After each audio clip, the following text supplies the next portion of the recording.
ദൈവത്തിൻ്റെ അതിപരിശുദ്ധമായ നാമം വാഴ്ത്തപ്പെടുമാറാകട്ടെ. ഈ മീഡിയയിലൂടെ എന്നെ ശ്രമിക്കുന്ന ബഹുമാന്യരായ എല്ലാ പ്രിയപ്പെട്ടവർക്കും വീണ്ടും ബന്ധവനായ യേശു ക്രിസ്തുവിൻ്റെ നിസ്തുല്യമായ നാമത്തിൽ എൻ്റെ സ്നേഹ വന്ദനത്തെ ഓർപ്പിക്കുകയാണ്. അല്പസമയത്തെ വേദവിചിന്തനത്തിനായി ലൂക്കോസിൻ്റെ സുവിശേഷം 11-ാം അധ്യായം 5 മുതലുള്ള വേദശാലകൾ നമുക്കൊന്ന് ചിന്തിക്കാം. അതിനു മുമ്പായി ലൂക്കോസിനെ കുറിക്കുന്ന 2 കാര്യങ്ങൾ പറയുവാൻ താല്പര്യപ്പെടുകയാണ്. ലൂക്കോസ് ഒരു നല്ല വൈദ്യനാണ്. മാത്രമല്ല അപ്പോസ്തലനായ പൗലോസിന്റെ ഒരടുത്ത സ്നേഹിതനും കൂടിയാണ് ലൂക്കോസ്. വസ്തുതകളെ സൂക്ഷ്മമായി നിരീക്ഷിക്കുന്ന ഒരു വ്യക്തിയായിരുന്നു ലൂക്കോസ് എന്ന് നമുക്ക് കാണുവാൻ കഴിയും. ലൂക്കോസിന്റെ സുവിശേഷം 11-ാം അധ്യായം 5 മുതലുള്ള വേദവചനത്തിലേക്ക് നമുക്ക് മടങ്ങി വരാം. വളരെ അനുഗ്രഹിക്കപ്പെട്ട ഒരു ഉപമയാണ്, നമുക്കേറെ സുപരിചിതമായ ഉപമകളാണ് ഈ വചനത്തിലൂടെ കർത്താവ് നമുക്ക് നൽകിത്തരുന്നത്. ഒരുവൻ എങ്ങനെ പ്രാർത്ഥനയിൽ ആയിത്തീരണം, പ്രാർത്ഥനയിൽ വളരണം എന്നൊക്കെ കർത്താവ് നമ്മെ ഈ ഉപമയിലൂടെ പഠിപ്പിക്കുകയാണ്. നിസ്വാർത്ഥമായ ഒരുവന്റെ പ്രാർത്ഥനയുടെ മറുപടി ഈ വചനത്തിൽ നമുക്ക് ദർശിക്കുവാൻ കഴിയും. തൻ്റെ അടുക്കൽ വന്ന ആ സ്നേഹിതന് ഒന്നും വിളമ്പിക്കൊടുക്കുവാനില്ലാത്തതിൻ്റെ പേരിൽ ആ വീട്ടുടയവൻ മറ്റൊരു സ്നേഹിതന്റെ അടുക്കൽ ചെല്ലുകയാണ്. സമയം നമ്മൾ ശ്രദ്ധിക്കണം, അർദ്ധരാത്രിയിലാണ്. സാഹചര്യങ്ങൾ അത്ര എളുപ്പമല്ല, പരിധികളും പരിമിതികളും ഉണ്ട്. എന്നാൽ അടുക്കൽ വന്ന ആ സ്നേഹിതന് വിളമ്പിക്കൊടുക്കുവാൻ ഒന്നുമില്ലാത്തതിൻ്റെ പേരിൽ മറ്റൊരു സ്നേഹിതന്റെ അടുക്കൽ സമയം നോക്കാതെ ഇറങ്ങിത്തിരിച്ച ആ സ്നേഹിതൻ നമുക്കേറെ മാതൃക ഉള്ള വ്യക്തിയാണ്. ഈ ഉപമയിലൂടെ കർത്താവ് നമുക്ക് പറയുന്ന ചില ആലോചനകളുണ്ട്. നമ്മുടെ കൺമുമ്പിൽ മിന്നിമറയുന്ന ഒത്തിരി വിഷയങ്ങളുണ്ട്. ഒരുപാട് സ്നേഹിതന്മാർക്ക് വേണ്ടി, ചാർച്ചക്കാർക്ക് വേണ്ടി നമ്മെ ഏൽപ്പിച്ചിരിക്കുന്ന ഒത്തിരി ദൗത്യങ്ങളുണ്ട് പ്രാർത്ഥിക്കുവാൻ. അത് സമയം നോക്കാതെ രാത്രിയിലെ ഏകാന്തതയിൽ ഈ ലോകത്തിൻ്റെ ശ്രദ്ധയാകർഷിക്കാത്ത ആ സുഗമമായ അന്തരീക്ഷത്തിൽ ഉയരങ്ങളിലേക്ക് നോക്കി അനേക സ്നേഹിതന്മാർക്ക് വേണ്ടി, അനേകർക്ക് വേണ്ടി ഇടിവിൽ നിന്ന് പ്രാർത്ഥിക്കാൻ കഴിയുന്നെങ്കിൽ അതെന്ന് കേൾക്കുന്ന നിങ്ങൾക്കും എനിക്കും അത് അനുഗ്രഹമായി തീരും. ഇയ്യോബ് തൻ്റെ സ്നേഹിതന്മാർക്ക് വേണ്ടി പ്രാർത്ഥിച്ചപ്പോൾ ഇയ്യോബിൻ്റെ സ്ഥിതിഗതികൾക്ക് ദൈവം മാറ്റം വരുത്തിയതുപോലെ ഈ ദിവസങ്ങളിൽ രാത്രിയിൽ എഴുന്നേറ്റിരുന്ന് പ്രാർത്ഥിക്കുവാൻ ദൈവം നമ്മെ ബലപ്പെടുത്തട്ടെ എന്ന് ഞാൻ ആത്മാർത്ഥമായി പ്രാർത്ഥിക്കുകയാണ്. ഇവിടെ സ്നേഹിതനോട് ചോദിക്കുകയാണ്, സ്നേഹിത, എനിക്ക് 3 അപ്പം വായ്പ തരണം എന്നാണ്. ഇവിടെ ശ്രദ്ധിക്കേണ്ട ഒരു കാര്യമുണ്ട്. ചോദിക്കുന്ന കാര്യത്തിൽ ഒരു കൃത്യതയുണ്ടായിരുന്നു. വളരെ ചാർട്ടഡായിട്ടുള്ള പ്രാർത്ഥനയായിരിക്കണം നമുക്കുണ്ടാകേണ്ടത്. നാം ആയിരിക്കുന്ന മേഖലകളിൽ നാളെയെക്കുറിച്ച് ഒരു നല്ല കാഴ്ചപ്പാട് നമുക്കുണ്ടായിരിക്കണം. ഞാൻ എന്തായി തീരണം, എൻ്റെ തലമുറ എന്തായി തീരണം, എൻ്റെ സഭ എങ്ങനെയായി തീരണം, ഞാൻ എങ്ങനെയായി തീരണം. ആ ഒരു കൃത്യതയോടുകൂടെ പ്രാർത്ഥിക്കാൻ കഴിയുന്നെങ്കിൽ അതേറെ അനുഗ്രഹമാണ്. എവിടെ തുടങ്ങി എവിടെ അവസാനിപ്പിക്കണമെന്ന് പലർക്കും അറിയില്ല പല കാര്യങ്ങളും. എന്നാൽ ഇവിടെ സ്നേഹിതന്റെ അടുക്കൽ ചെന്ന് ചോദിക്കുകയാണ്, 3 അപ്പം എനിക്ക് വായ്പ തരണം. വളരെ കൃത്യതയോടുകൂടിയുള്ള ഒരാവശ്യമാണ്. അങ്ങനെയെങ്കിൽ പിതാവായ ദൈവത്തോട് നമുക്ക് കൃത്യമായി നമ്മുടെ ആവശ്യങ്ങളെ പറഞ്ഞ് പ്രാർത്ഥിക്കാൻ കഴിയും. അത് നമുക്ക് ഏറെ അനുഗ്രഹമായി തീരും എന്നതിൽ യാതൊരു സംശയവും ഇല്ല. 3 അപ്പം വായ്പ തരണം എന്ന് പറഞ്ഞതിന് ശേഷം പറയുകയാണ്, അവന് വിളമ്പിക്കൊടുക്കുവാൻ എൻ്റെ പക്കൽ ഒന്നുമില്ല. തൻ്റെ സ്നേഹിതനോട് തൻ്റെ ഇല്ലായ്മകളെ തുറന്നു പറയുകയാണ്, ഒന്നും മറച്ചു വെക്കുവാനില്ല. അങ്ങനെയെങ്കിൽ നമ്മുടെ സർവശക്തനായ ദൈവത്തിൻ്റെ മുമ്പിൽ നമുക്കൊന്നും മറച്ചു വെക്കുവാനില്ല. നമ്മുടെ ഇല്ലായ്മകളെ തുറന്നു പറയുവാൻ കഴിയും. കാരണം നമ്മുടെ ഇല്ലായ്മകളെ നാം പങ്കുവെക്കുന്നത് വേറെ ആരോടുമല്ല, നമ്മുടെ അരുമ പിതാവായ ദൈവത്തോടാണ് നമ്മൾ നമ്മുടെ സാഹചര്യങ്ങളെ തുറന്ന് പങ്കുവെക്കുന്നത്. അങ്ങനെ നമ്മുടെ ഇല്ലായ്മകളെ, നമ്മുടെ ആവശ്യങ്ങളെ തുറന്ന് ദൈവസന്നിധാനത്തിൽ പറയുവാൻ കഴിയുന്നെങ്കിൽ ഒരിക്കലും നമ്മൾ നിരാശപ്പെട്ടു പോകേണ്ടതായിട്ട് വരികയില്ല.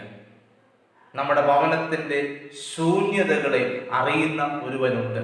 ഒഴിഞ്ഞ പാത്രങ്ങളെ നിറപാത്രങ്ങളാക്കി മാറ്റുവാൻ നമ്മുടെ ദൈവത്തിന് കഴിയും എന്നതിൽ യാതൊരു സംശയവുമില്ല. പാലസ്തീനിലെ കൊടുതണുപ്പിൽ മക്കളും ഒരുമിച്ച് ഒരു പുതപ്പിൽ സുഗമമായി ഉറങ്ങുന്ന ഒരു പിതാവ് പറയുന്ന ഒഴികഴിവുകൾ സ്വാഭാവികമാണ്. പൈതങ്ങൾ എന്നോട് കൂടെ കിടക്കുന്നു, എനിക്കിപ്പോൾ എഴുന്നേറ്റ് വരുവാൻ മനസ്സില്ല, കാരണം അത് അവർക്ക് ഡിസ്റ്റർബൻസ് ആണ്. എന്നാൽ ഇങ്ങനെയുള്ള ഒഴികഴിവുകളൊക്കെ പറയുമ്പോൾ അവിടെ വിട്ടു പോകാതെ ആവശ്യക്കാരൻ മുട്ടിക്കൊണ്ടിരിക്കുകയാണ്. ആവശ്യക്കാരൻ ആവശ്യബോധത്തോടെ ആ സ്നേഹിതൻ എഴുന്നേറ്റ് താൻ ആവശ്യപ്പെട്ടത് എന്താണോ അത് തരുന്നത് വരെയും അവിടെ വെയിറ്റ് ചെയ്യുവാൻ കാണിച്ച ഒരു മനസ്സ്, ലജ്ജ കൂടാതെ മുട്ടുക നിമിത്തം തനിക്കൊരു ഉറപ്പുണ്ട്, ഇപ്പോഴല്ലെങ്കിൽ അടുത്ത നിമിഷം കതക് തുറന്ന് എൻ്റെ സ്നേഹിതൻ ഞാൻ ആവശ്യപ്പെട്ടതെല്ലാം എനിക്ക് തരും. അങ്ങനെയെങ്കിൽ ഈ വചനത്തിലൂടെ എന്നെ കേൾക്കുന്ന പ്രിയപ്പെട്ടവരെ, കാലങ്ങൾ ഒരുപാടായിട്ടുണ്ടാകാം, നിങ്ങളും പല വിഷയങ്ങൾക്ക് വേണ്ടി കാതോർത്തിരിക്കുകയായിരിക്കും. എന്നാൽ ഈ വചനം നമ്മെ പഠിപ്പിക്കുന്നുണ്ട്, മടുത്തു പോകാതെ നാം പ്രാർത്ഥിക്കണം. ഇന്നല്ലെങ്കിൽ അടുത്ത നിമിഷം നമുക്ക് വേണ്ടി മറുപടി തരുവാൻ ദൈവത്തിന് കഴിയും. ഇവിടെ വന്ന വായ്പ വാങ്ങാൻ വന്ന ആ വ്യക്തിക്കൊരു ഉറപ്പുണ്ട്. സാഹചര്യം അത്ര നല്ല സമയമല്ല എങ്കിൽ പോലും അവനൊരു ഉറപ്പുണ്ട്, ഞാൻ ലജ്ജ കൂടാതെ വെയിറ്റ് ചെയ്ത്, ഞാൻ കാത്തിരുന്ന്, ഞാൻ ലജ്ജ കൂടാതെ മുട്ടിക്കൊണ്ടിരിക്കുന്ന നിമിത്തം എനിക്ക് ഞാൻ ആവശ്യപ്പെട്ട മറുപടി ഞാൻ പ്രാപിക്കും. ഞാൻ ആ മറുപടി കണ്ടേ ഞാൻ ഇവിടെ നിന്ന് മടങ്ങത്തുള്ളൂ. അങ്ങനെയെങ്കിൽ ഒരു നിർബന്ധ ബുദ്ധിയല്ല, നമ്മൾ പ്രാർത്ഥിക്കുന്ന വിഷയം അത് കിട്ടണമെന്നുള്ള നിർബന്ധ ബുദ്ധി നമുക്ക് പാടില്ല. നമ്മൾ ആവശ്യപ്പെടുന്നത് ദൈവഹിതമാണെങ്കിൽ അതെൻ്റെ ജീവിതത്തിൽ പ്രാവർത്തികമാകണമെന്ന് ദൈവിക സന്നിധാനത്തിൽ ദൈവഹിതപ്രകാരം പ്രാർത്ഥിക്കുവാനായിട്ട് നമുക്കിടയാകട്ടെ. തീർച്ചയായിട്ടും അങ്ങനെ ആഗ്രഹിച്ച് പ്രാർത്ഥിക്കുന്നെങ്കിൽ നമ്മുടെ പ്രാർത്ഥനയ്ക്ക് അവൻ മറുപടി തീരും. ഒന്ന്, നമ്മൾ കാത്തിരിക്കാൻ തയ്യാറാകണം. വെയിറ്റ് ചെയ്യുവാനായിട്ട് തീർച്ചയായിട്ടും നാം തയ്യാറാകണം. ലജ്ജ കൂടാതെ നാം കാത്തിരിക്കാൻ തയ്യാറാകുന്നെങ്കിൽ ഈ സ്നേഹിതൻ വന്ന ആ വ്യക്തിക്ക് തൻ്റെ ആവശ്യങ്ങളെ പരിഹരിച്ചു കൊടുത്തെങ്കിൽ നമ്മുടെ പിതാവ് എത്ര അധികമാണ്. നമ്മുടെ പ്രാർത്ഥനകളെ, നമ്മുടെ ആവശ്യങ്ങളെ, യാതനകളെ ശ്രദ്ധയോടുകൂടി കാതോർക്കുന്ന ദൈവം അടുത്ത നിമിഷം നമുക്ക് മറുപടി തരുവാൻ ശക്തനാണ്. ഞാൻ എൻ്റെ വചനത്തെ ഇവിടെ ഉപസംഹരിക്കുവാൻ ആഗ്രഹിക്കുകയാണ്. അർദ്ധരാത്രിയിൽ എഴുന്നേറ്റിരുന്ന് അനേകർക്ക് വേണ്ടി പ്രാർത്ഥിക്കുവാനായിട്ട് കർത്താവ് നമ്മെ ബലപ്പെടുത്തട്ടെ. നമ്മുടെ ആവശ്യങ്ങൾക്ക് വേണ്ടി മാത്രം വാതോരാതെ പ്രാർത്ഥിക്കാതെ അനേകർക്ക് വേണ്ടി, ഇയ്യോബിനെ പോലെ നാമൊക്കെ വലിയ പ്രതിസന്ധിയിലായിരിക്കാം, എങ്കിലും അനേകർക്ക് വേണ്ടി പ്രാർത്ഥിക്കുവാൻ ഇതുവരെ നമ്മൾ പ്രാർത്ഥിച്ചിട്ടില്ല എന്നല്ല, ഒന്നും കൂടെ ഒരു സ്റ്റെപ്പും കൂടെ മുമ്പോട്ട് എടുത്തു വെച്ച് അനേകർക്ക് വേണ്ടി പ്രാർത്ഥിക്കുവാൻ പകൽ എന്ന് വ്യത്യാസമില്ലാതെ ദൈവസന്നിധാനത്തിൽ പ്രാർത്ഥിക്കുവാനായിട്ട് നമ്മെ ഓരോരുത്തരെയും കർത്താവ് ബലപ്പെടുത്തട്ടെ. നമ്മുടെ ആവശ്യങ്ങൾ കൃത്യതയോടുകൂടി ചോദിക്കുക.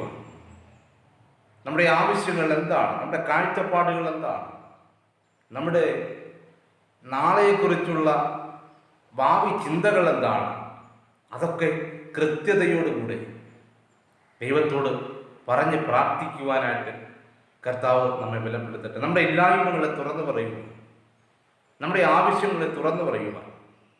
ഞാൻ ഇങ്ങനെ അവസ്ഥകളിലൂടെ ആയിരിക്കുന്നു, അത് തുറന്നു പറയുവാൻ ആ സ്നേഹിതനോട് പറഞ്ഞതുപോലെ നമുക്കും നമ്മുടെ കർത്താവായ ദൈവത്തോട് നമ്മുടെ ആവശ്യങ്ങളെ തുറന്നു പറഞ്ഞ് പ്രാർത്ഥിക്കുവാനായിട്ട് ഈ നാളുകളിൽ കർത്താവ് നമ്മെ ബലപ്പെടുത്തട്ടെ. ഈ വചനത്തിൻ്റെ ഒടുവിലേക്ക് വരുമ്പോൾ നമുക്ക് കാണാൻ കഴിയുന്നുണ്ട്. മറുപടി ലഭിക്കാൻ സാഹചര്യങ്ങളൊന്നും അനുകൂലമല്ല. എങ്കിലും ആവശ്യക്കാരന് ഉറപ്പുണ്ട്, എൻ്റെ സ്നേഹിതനാകുന്നുണ്ട്, ഞാൻ നിരന്തരം ഇവിടെ വെയിറ്റ് ചെയ്ത് മുട്ടിക്കൊണ്ടിരിക്കുന്ന നിമിത്തം അവൻ എഴുന്നേറ്റ് വരും. ആ ഒരു ആഗ്രഹത്തോടെ ആയിരിക്കണം നമ്മളും പ്രാർത്ഥിക്കേണ്ടത്.